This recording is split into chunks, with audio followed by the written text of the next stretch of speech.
The David Pakman Show at davidpakman.com.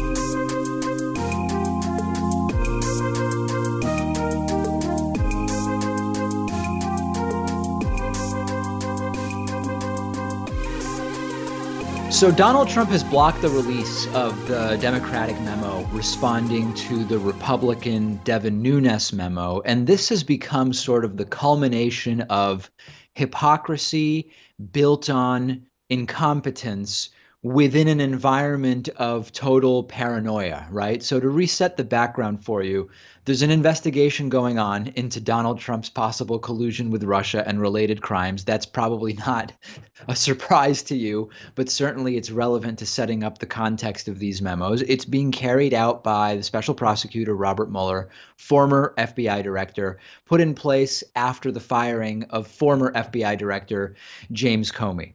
And some weeks ago, Republicans started pushing this narrative that Devin Nunes, a Republican congressman from California, wrote a memo that supposedly exposed that the FBI had been engaged in just horrible misdeeds and wrongdoing, and that as a result, the Mueller investigation had lost credibility and the entire thing should be shut down. So a huge back and forth ensued over whether or not the Nunes memo should have been released. And at the time, both the Department of Justice and the FBI publicly were saying, don't release the memo. It alludes to and references classified information about intelligence gathering techniques that the United States intelligence apparatus employs. And Trump, because he was so eager to try to discredit Mueller, ignored those recommendations and released the memo anyway. Now, we'll later in the program get to the reality, kind of a sad reality, a scary reality, that Trump probably never actually read the Nunes memo, so he didn't even really know what was in it. And of course, it didn't disgrace Robert Mueller or the investigation. The memo that Trump released, the Nunes memo, ended up being accusations, unproven accusations, of course, because neither we nor Devin Nunes saw the underlying intelligence, accusations about FISA warrant applications. Again, no real impact on the Mueller investigation, and it appears in every instance that Robert Mueller has acted 100% correctly. So then after the very anticlimactic release of the Devin Nunes memo, we learned that Democrats have a memo of their own, which is a response memo to the memo of Devin Nunes. It's like memo chain, right? I mean, we're all wrapped up in memos here. But again, the release of the Democratic memo also has to be okayed by the President of the United States. Now, Trump initially said, well, I will seek the recommendation of the Department of Justice and our intelligence agencies about whether to release the Democratic memo or whether not to release it, which is already hilarious, right? Because the DOJ and other intel agencies said, don't release the Nunes memo. Trump did it anyway. And then now Trump says, well, I'm going to defer to those same agencies that I ignored last time because he just wanted to release the Nunes memo. So on the Democratic memo, the DOJ, at least publicly, doesn't say that they're concerned about the release of the memo. Presumably there were elements that the DOJ would have wanted redacted, or our intelligence agencies would have wanted redacted from the Democratic memo, but that would have been handled privately. No public statements were made by our intelligence agencies and law enforcement agencies saying, don't release the Democratic memo. But Donald Trump blocked it anyway. Donald Trump decided not to release the memo, and his attorney put out a statement saying, although the president is inclined to declassify the memo in question, called the February 5th memorandum, because the memorandum contains numerous properly classified and especially sensitive passages, he is unable to do so at the time. Now, of course, the reality is that given the release of the Nunes memo, this memo should have also been released. And Republican, not Democratic, Republican Congressman Justin Amash said it very clearly when he tweeted a couple of days ago, both the Republican and Democratic FISA memos should be released. I've read both memos.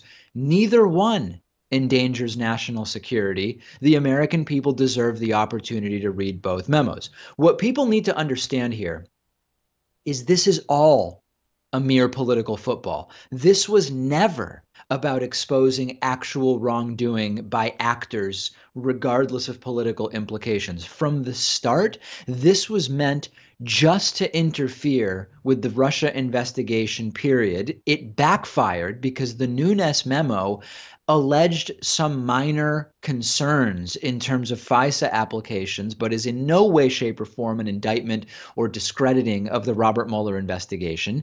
There are no real concerns in terms of how Robert Mueller is carrying forward this investigation. But if the goal here was to expose any and all wrongdoing, that means you should release the Democratic memo for transparency, right? So that we can figure out, well, what do the Democrats counter-allege about the Devin Nunes memo that was originally released? The selective publication of one memo and not the other, when there are no valid national security concerns for handling these two memos differently, confirms that the only goal here is to try to stop Robert Mueller. And actually, that plays into, it arguably becomes part of the growing number of attempts made by the Trump administration to get in the way of Robert Mueller's probe. And the memo may still come to light. Democrats could conceivably call for a vote to override Donald Trump's decision not to release this. It's unclear if they will. The memo could be leaked at some point. I don't know if we will ever ultimately see the memo.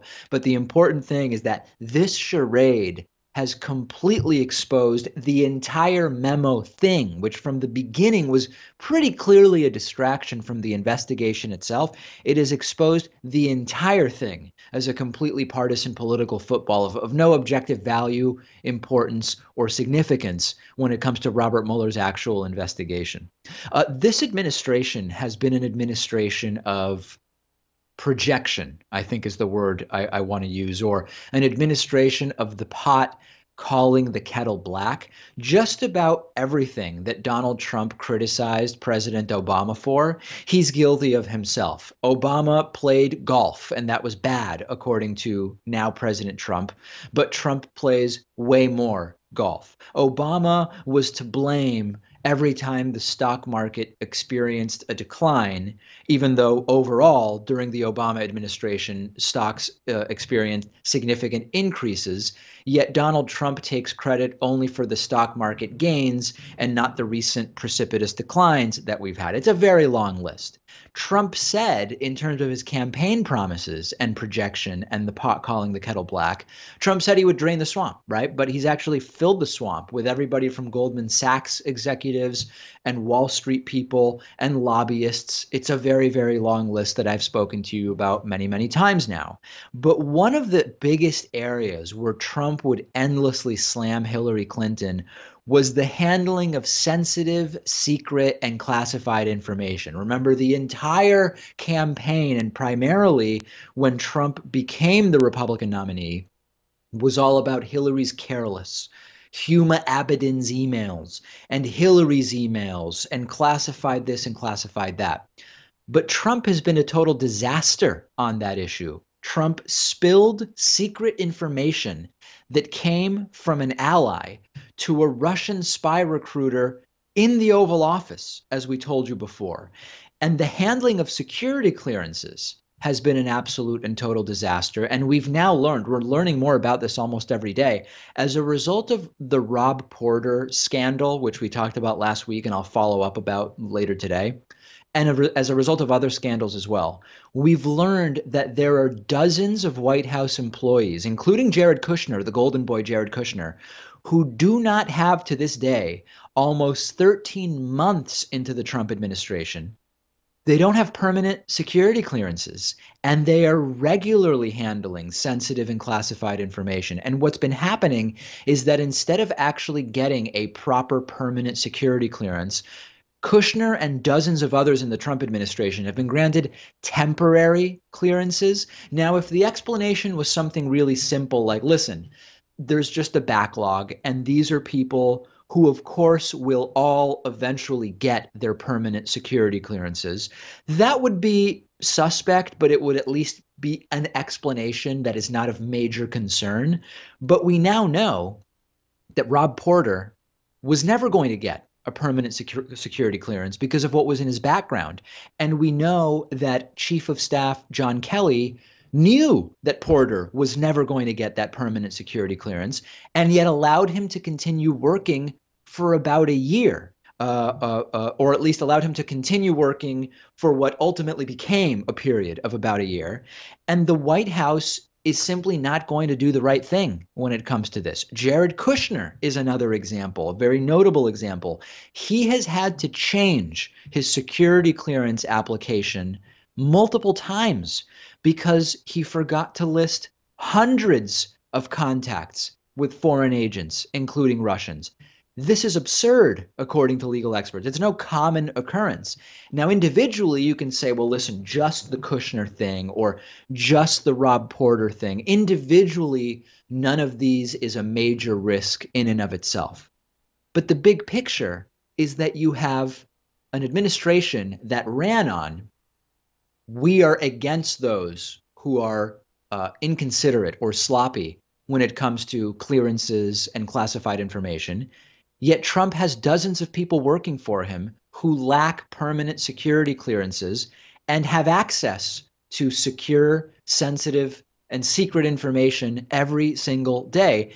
It's incredibly careless. It's incredibly sloppy. And where are Republicans on this, right? I thought Republicans were super worried about the handling of classified information. They claimed to be when they used that as a reason why Hillary Clinton should not be president of the United States. And yet they are mostly silent now. And Trump and Republicans ran a campaign against Hillary Clinton on this issue. And now all of a sudden they don't care. And as I'll talk to you about a little bit later, disturbingly, while Donald Trump is mostly not even getting the presidential daily briefings with the latest updates on security information, Jared Kushner is, and he still has no permanent security clearance. This is an administration that has handed secrets directly to Russians. Kushner had the idea of making a back channel to Russia that would be off the books and unknown to the intelligence community. They've got dozens of people working without permanent security clearances, but Hillary Clinton was not a good candidate per Trump because she sloppily handled classified and secret information. Projection and the pot calling the kettle black is the sort of, this is the epitome of that we're seeing from the Trump administration. And later on, I do want to get to this absolutely despicable story that not only is Trump not reading the presidential daily briefings, which we kind of knew he didn't like reading, he now is also declining the briefing with even more frequency. It's an absolute disaster. I'm on Twitter at @dpacman. The show is on Twitter at David Pakman Show. We'll take a break and just so many major stories today to talk about. The David Pakman Show at davidpakman.com.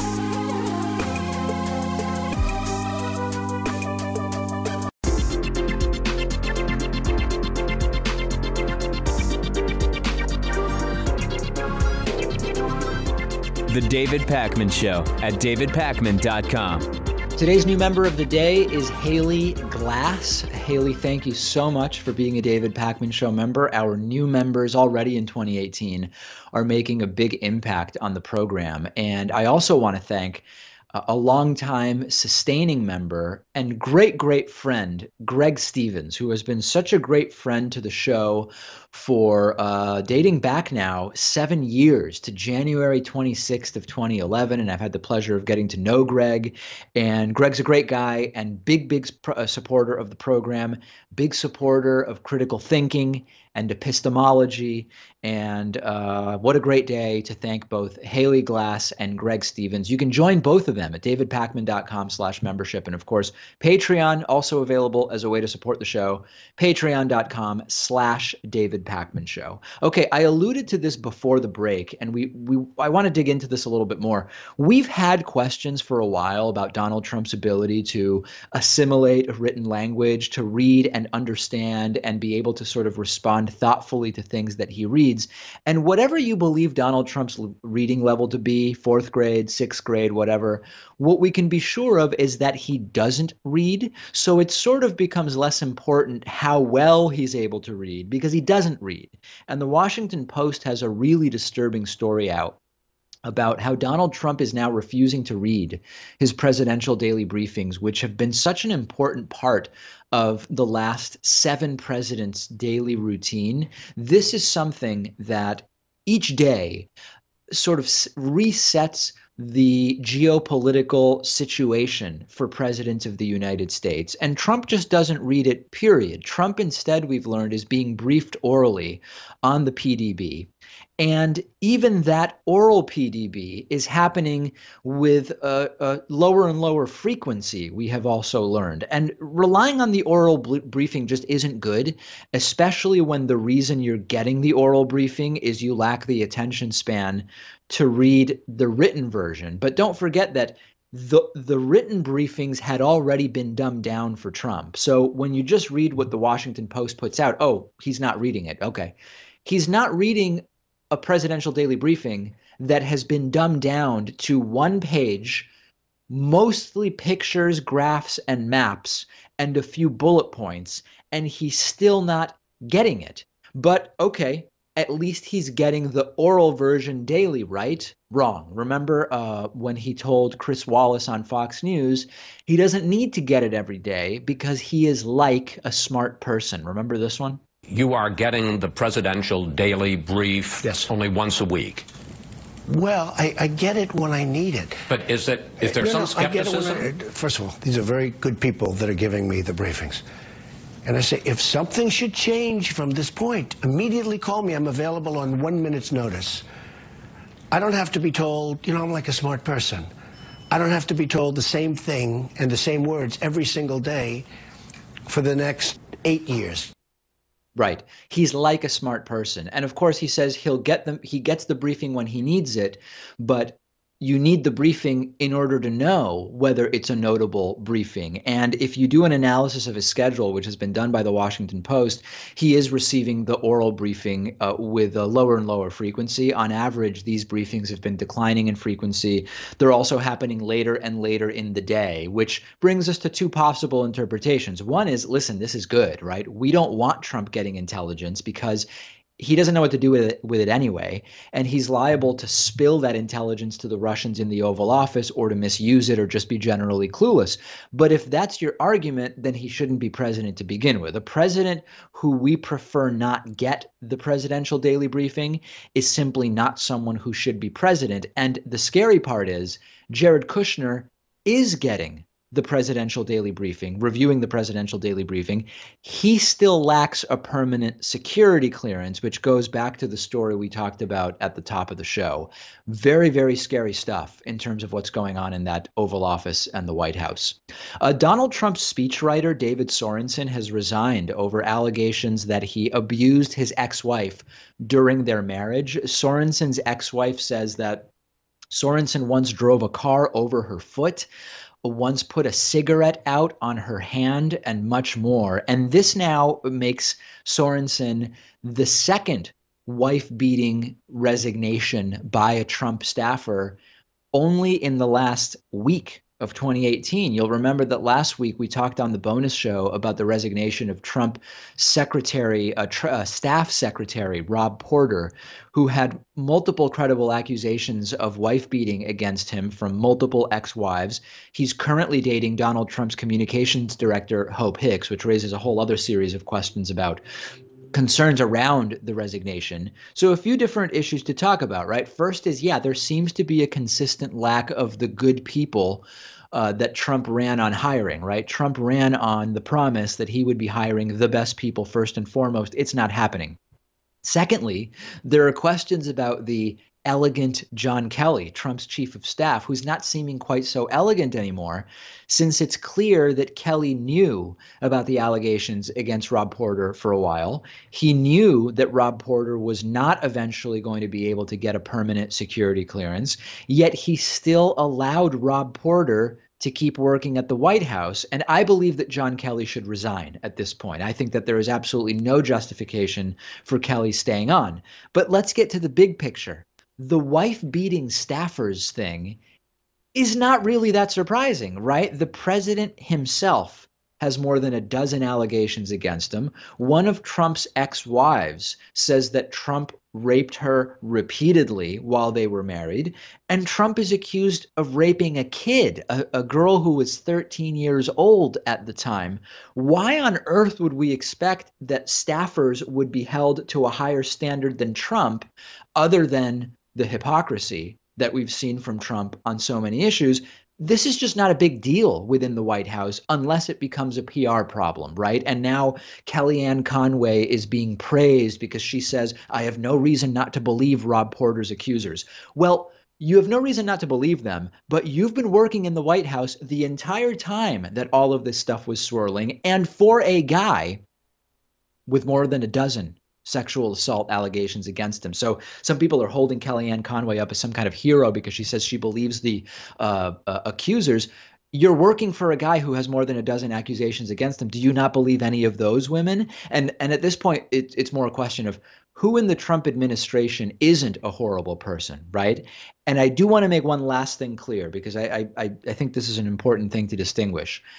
I don't think that Trump should be I don't believe Trump shouldn't be president because of this stuff. I think he shouldn't be president because he's incompetent and his policies are terrible and he's in way over his head.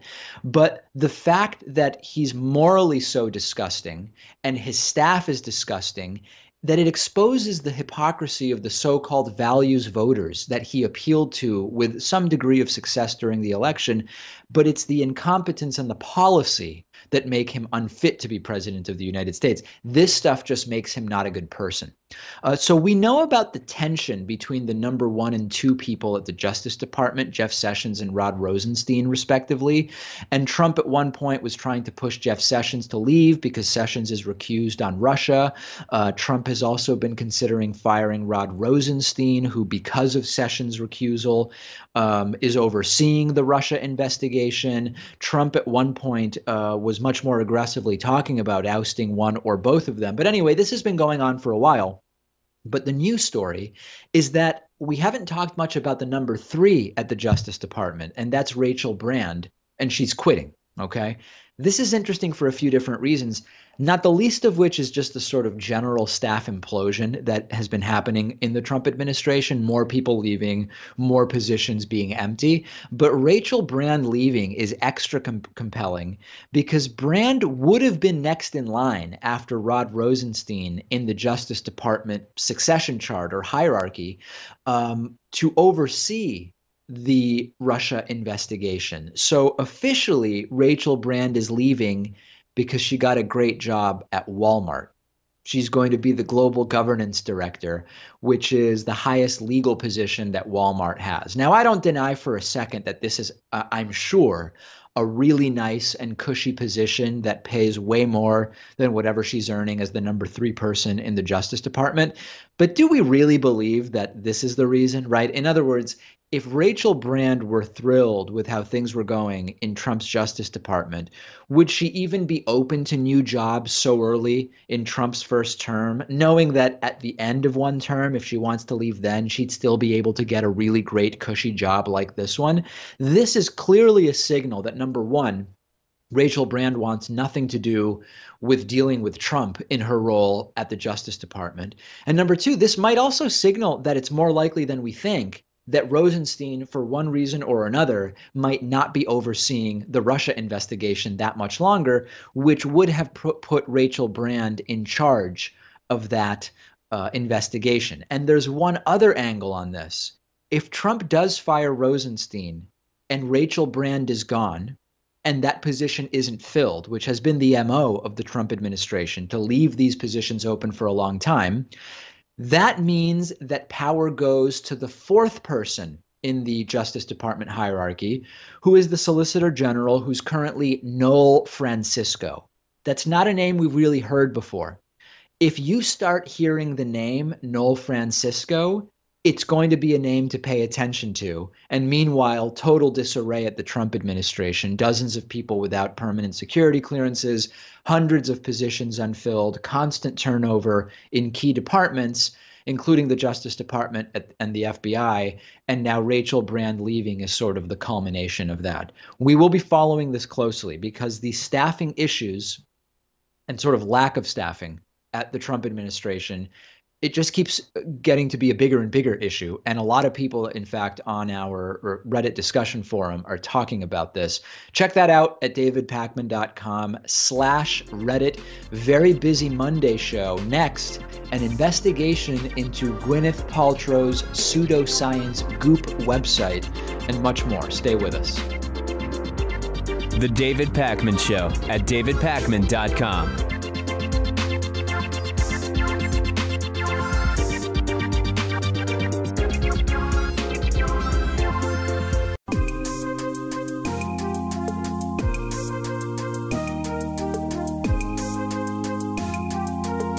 Welcome back to the David Pakman Show.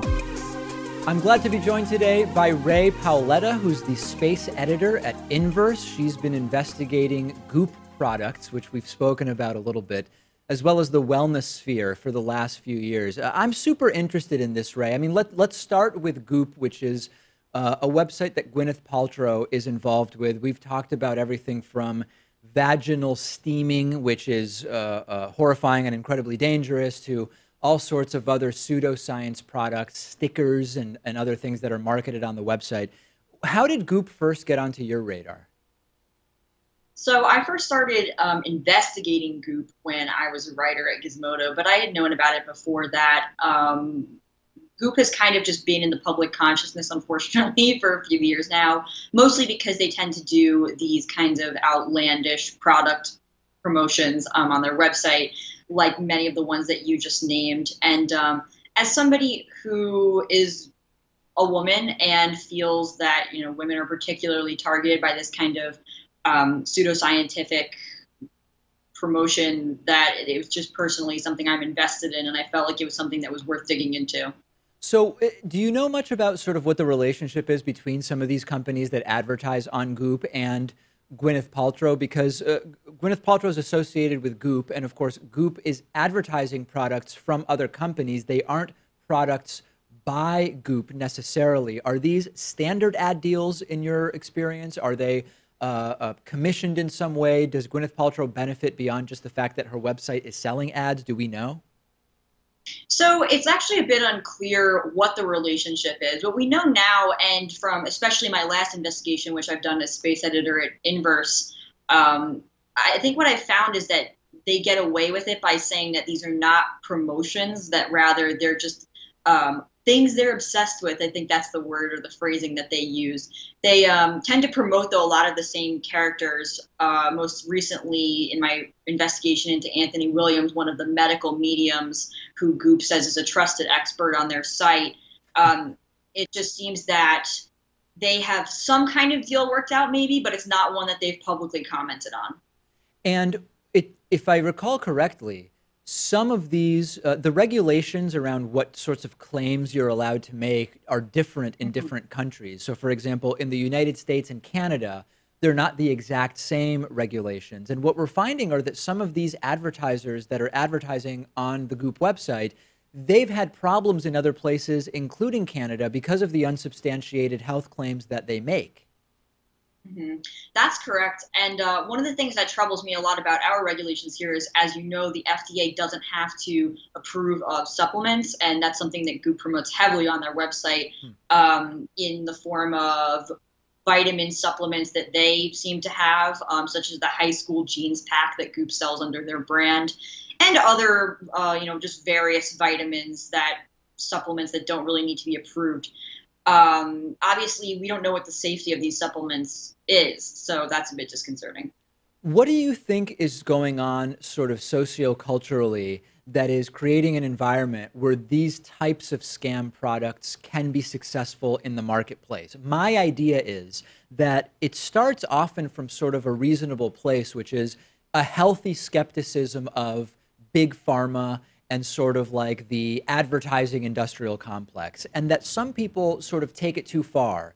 And that makes it so that they almost find anything that the FDA hasn't endorsed. Hey, if the FDA is terrible, so if they've not endorsed it, maybe that's something I should look into. And it's sort of this desire to do something that I think is really good, which is just have a healthy level of skepticism about the world around us that goes too far in some sense. Do you agree with that? What else do you think is going on that makes this type of stuff popular?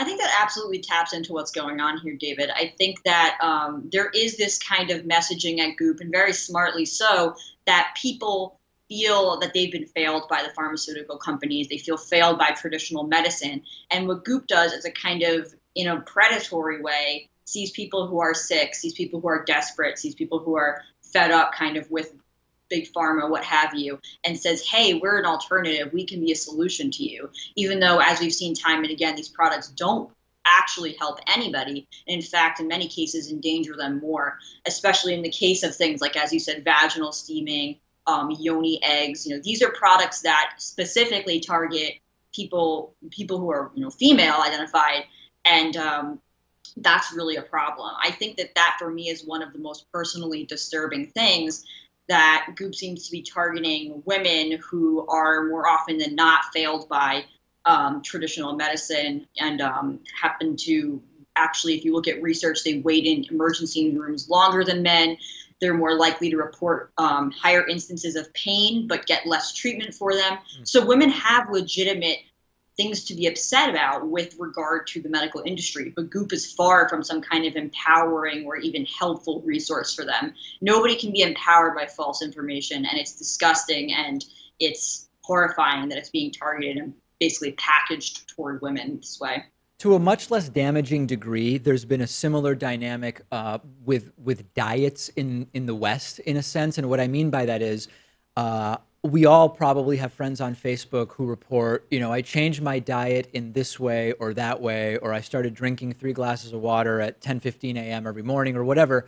And all of a sudden, all of these different problems have kind of resolved. And I think that there's a significant sort of self-selection bias in that, combined with placebo effect, where there's a lot of people who are struggling with something, and really what they need is some kind of change in their life. So whether it's going gluten-free or only eating tree nuts for 3 months or whatever it is, right? They were going to have, assuming that they don't endanger themselves, they were going to report some positive outcomes because it's a matter of sort of feeling like they're doing something for themselves. The problem I have with some of the products you've been following is that they can straight up do physical damage. They can do physiological damage to people that can be irreversible, or at least could require significant medical treatment. And that's where any placebo benefits sort of, I imagine, would completely be counteracted by the actual physical dangers, would they not?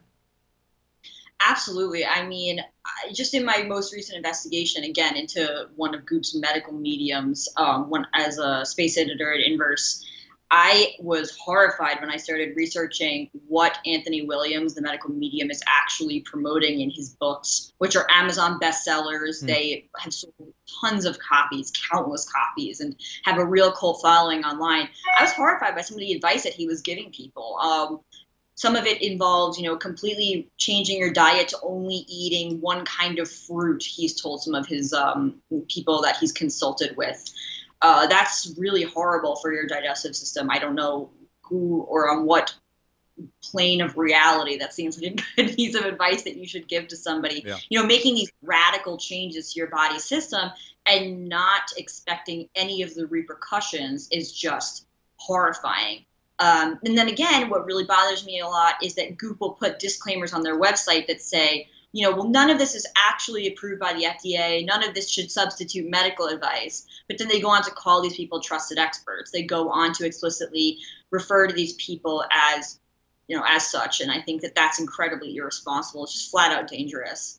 Can you give our audience a sense of, it doesn't have to be from Goop, but in all your research of this wellness sphere, a couple examples of things that are basically completely benign but insanely overpriced. Like they just don't do anything, but they're being sold at outrageous prices. And then on the other hand, a couple examples of like the really dangerous stuff. Mm-hmm.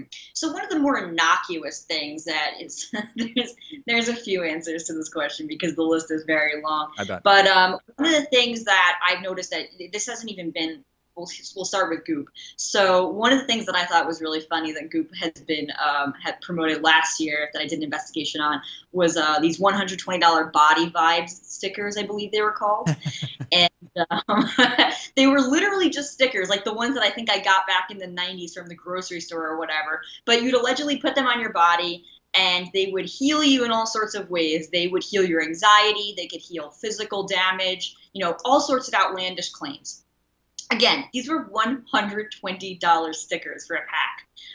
That one is just, you know, it's ultimately benign because it's, you know, it's not actually going to hurt anyone. I guess it's hurting their wallets, and maybe it would help your self-esteem, hurt your self-esteem rather when you think about how much money you paid for stickers.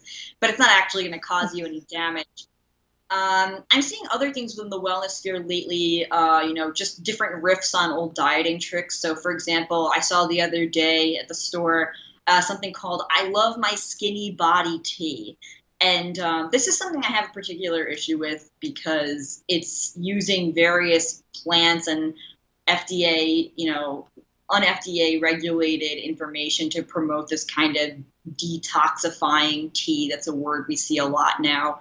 There's no evidence that this tea is going to make you lose weight. And also, why do we keep messaging to people that the ultimate goal in their lives should be to lose weight anyway? That's a different conversation. But I mean, this tea just basically is a combination of cinnamon and some vanilla chocolate flavorings. That's about it. I mean, it's not going to do anything. It's just funny to see unleash the model within. I don't know. Maybe it would just be releasing sadness within because you're paying like $6 or $5 for a bottle of tea. It's ridiculous. But I guess, yeah, going on to the more dangerous stuff, you know, when we see things like the vaginal steaming that's being promoted on Goop, I mean, that just is a nightmare. The yoni eggs that are produced with materials that are definitely not safe for people to be inserting into their vaginas. These are things that are okay with Goop, but not for, you know, it's terrible for public health. The thing I also want to mention that I have a particular issue with is Goop using what it calls medicine bags to heal people of various ailments. One of the things they promote is carnelian stone to treat infertility. And I think that is very harmful in a psychological way for a lot of women who are struggling to get pregnant and infertility is a big issue in their lives. And then saying, oh, well, if you just get this stone, you know, you can have a better chance at becoming pregnant. I think that's incredibly manipulative and predatory. Yeah, and sometimes even the ones, like, for example, there might be no harm in standing near a stone, or I don't know what you're supposed to do with it. Maybe it's more than standing near it. But anything you're doing that has no impact, that's going to delay you from seeking actual help with that, could actually end up, specifically when it's something like having a baby, you might end up just losing several years that you could have actually been working with a medical professional because you're trying out rocks or whatever else. Yeah, that's one of the ultimate harms with Goop, right, is that it basically tells people that they don't need to seek actual medical advice for some of their problems.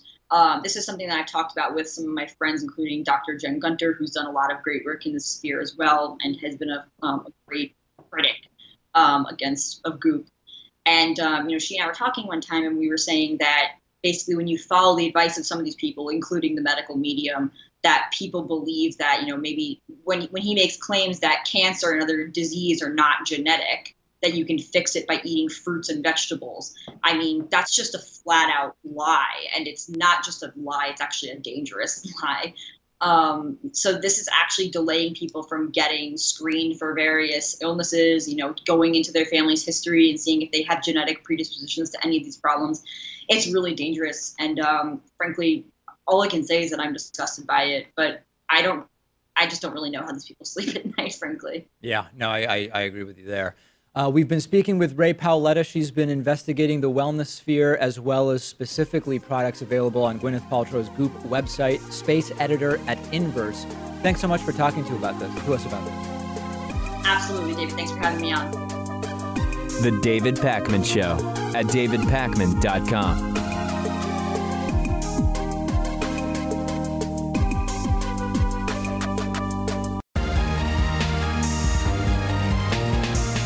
The David Pakman Show at davidpakman.com.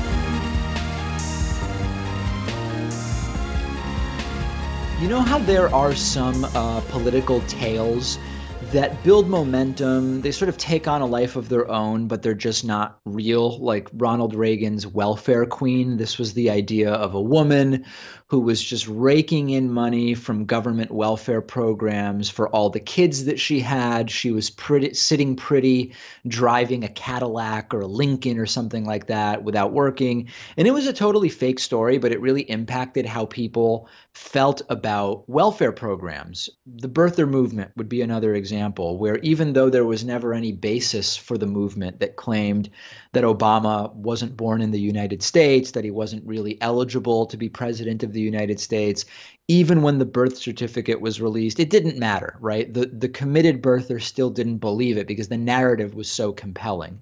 And these stories are really effective because of the sort of imagery and cohesive nature of the story that's told. And that really sticks with people. And it can be hard to sort of counter that narrative in many cases. And Donald Trump has now been caught in a similar one of these examples because of a totally bogus story that was made up about the death of a Border Patrol agent. And Dana Milbank wrote about this in the Washington Post, really good piece that I encourage you to check out. And starting back in November, Donald Trump started talking about the death of this Border Patrol agent, Rogelio Martinez, in a way that was stirring up anti-immigrant sentiment and meant to increase support for the Mexico border wall that Trump has been talking about. And Trump talked about losing another one, Martinez, who was brutally beaten and badly hurt, and we're going to have a wall, which is interesting because when you see him say, oh, Martinez was beaten and we're going to have a wall, it must be that he was beaten by someone that would have been kept out of the United States by that wall, because otherwise, why would you put the two things in the same statement? And Trump even tweeted about it at the time as well, tweeting back in November, Border Patrol officer killed at southern border, another badly hurt. We will seek out and bring justice to those responsible. We will and must build the wall. And it wasn't just Trump. The Republican Texas Governor Greg Abbott was offering a reward to, quote, help solve this murder and to, quote, help us catch this killer.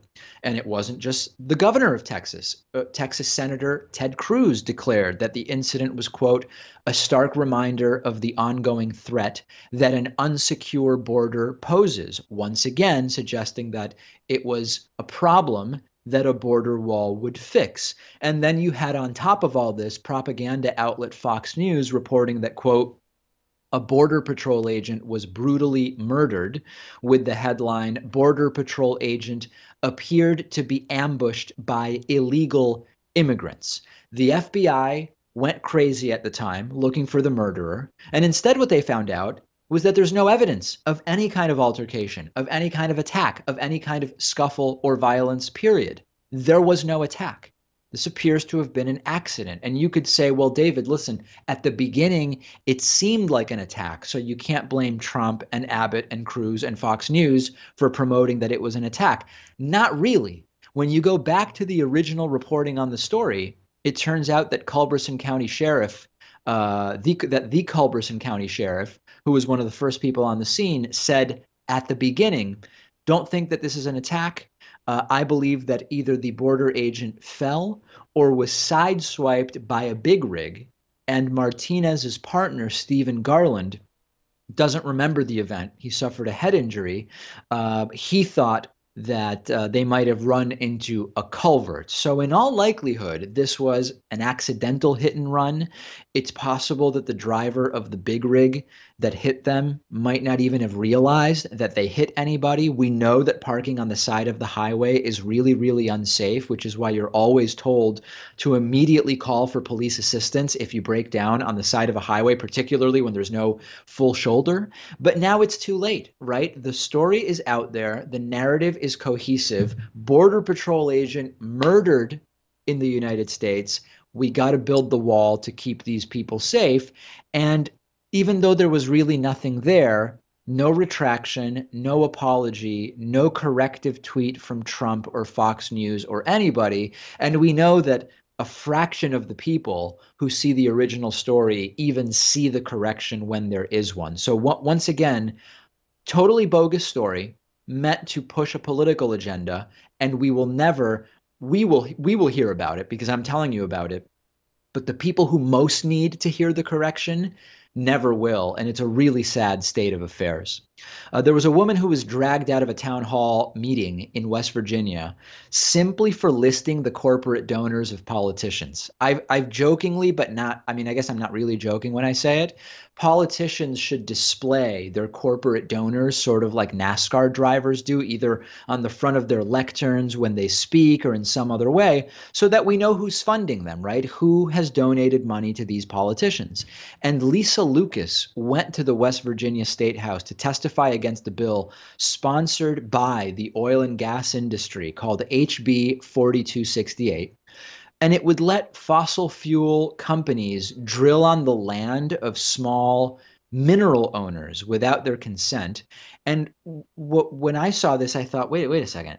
I thought right-wingers were all about the sovereignty of land ownership and landowners, but they want a bill that would let corporations use the resources of that private land without consent. Doesn't really make sense. Part of that double standard from the right. But that's not the story here. The story is that Lisa Lucas showed up and she said, hey, listen, the people who want this garbage bill got money from the companies that will profit from it.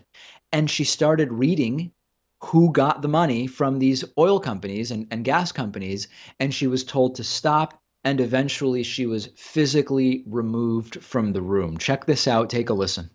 I'd also like to point out that the people who are going to be speaking in favor of this bill are all going to be paid by the industry, and the people who are going to be voting on this bill are also often paid by the industry. For example, and I have to keep it short simply because the public only gets a minute 45 while lobbyists can throw a gala at the Marriott with whiskey and wine and talk for hours to the delegates. So to keep it short, on the Judiciary Committee, Charlotte Lane, about $10,000 from gas and oil interests, including AEP, Marathon, First Energy, Dominion, EQT, and I could go on.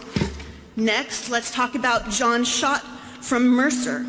First Energy, $2,000, Appalachian Power, $2,000, Steptoe and Johnson, that's a gas and oil law firm, $2,000, Consol Energy, $1,000, EQT, $1,000, and I could go on. Now let's talk about Jason Harshbarger. Ms. Lucas, we ask no personal comments be made. If you want to talk about this is not personal comments. it is a personal comment, and I'm going to call you out of order if you're talking about individuals on the committee. So if you would just address the bill. If not, I'll ask you to please step down. Jason Harshbarger took $3,500, about 40% his money comes.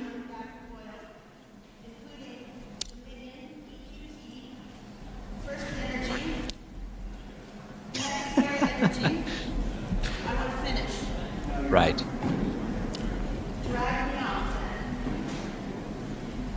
People deserve someone who are going to fight for people and not corporations. And if it's a personal attack commission public information, I'm very sorry that this is what the state is coming to. Come on, Andy Secretary. The next speaker would be Julie Archer.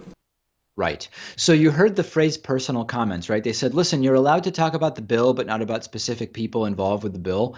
This is a totally arbitrary way to try to suppress this type of information, right? I mean, any reasonable person understands if you're involved with the bill, you're a big part of the bill. But because that's considered personal, she gets dragged off here. I actually think this is a great strategy for political activism. It can be really hard to show up at public comment periods at the local and state level and really make an impact. If you show up and you just start arguing about the politics of a bill, you're probably not going to change a lot of minds. What about the idea of showing up and doing exactly what Lisa Lucas did, which is you come prepared with a list of who received money from whom, and you say, I want to tell you that this is the amount of money that these people got from one side of this, and that actually could transcend party lines and appeal to everybody who is sort of against the crony capitalist system of political financing that we have. Make it about the money because they don't want you to know that it's about the money. Put it front and center, and good for Lisa here. And by the way, she is running for in the Democratic primary in West Virginia's 7th district. You can look her up. It's Lisa Lucas, Lisa with 2 S's. And you know, the bad news is that the bill that Lisa was testifying against did make it out of committee. It's expected to pass both the House and Senate, and it's eventually expected to be signed into law by the governor, Republican Jim Justice, and it's going to be disastrous for the environment. But congratulations to Lisa for doing something good. There should be more of this, and I think that this is something we should start doing nationwide.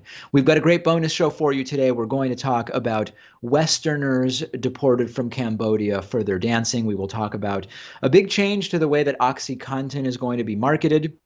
And also another tipping-related fiasco, this time involving a Florida megachurch. All those stories and more on today's bonus show. Don't miss the bonus show for members only at davidpakman.com/membership and for patrons at the $5 a month level at patreon.com/davidpakmanshow. Thanks for listening. Thanks for watching. We'll talk to you then.